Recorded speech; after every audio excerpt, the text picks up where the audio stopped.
ធ្លាប់តែឃើញ admin review ឡាន model ផ្សេងៗជាប្រភេទ McLaren មាន McLaren 720S McLaren P1 សម្រាប់ក្នុងវីដេអូនេះនឹងប្លែក admin បានយកឡាន model McLaren Solos GT ដែលមានទំហំ 1.64 ប្រវែង 8 សង់ទីម៉ែត្រសម្រាប់ឡានមួយ model នេះការ design របស់គេស្អាតខ្លាំងមែនទែនឡាន model McLaren ផ្សេងៗជាមួយនឹងឡាន model McLaren Solos GT គឺថាខុសប្លែកគ្នាខ្លាំងសម្រាប់អ្នកដែលមិនមែនជា fan របស់ McLaren គាត់គ្រាន់តែឃើញឡានមួយ model នេះ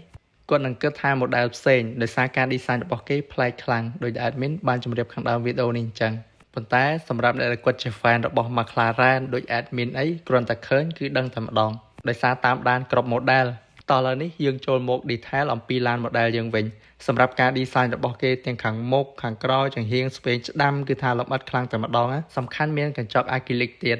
ជំរាបអ្នកទាំងគ្នាថាឡានមួយ model នេះតួដែកកង់ជាប្រភេទកង់កៅស៊ូនិងផ្នែកខ្លះជាកែវដូចឡានយើងពិតៗហើយយើងអាចបើកដំបូលបានទៀតបើសិនជាអ្នកទាំងគ្នាមានចំណាប់អារម្មណ៍អាចតាក់ទងមកបាន Page High Brand from Victory អរគុណអ្នកទាំងគ្នាសម្រាប់ការទស្សនានៅក្នុងវីដេអូមួយនេះ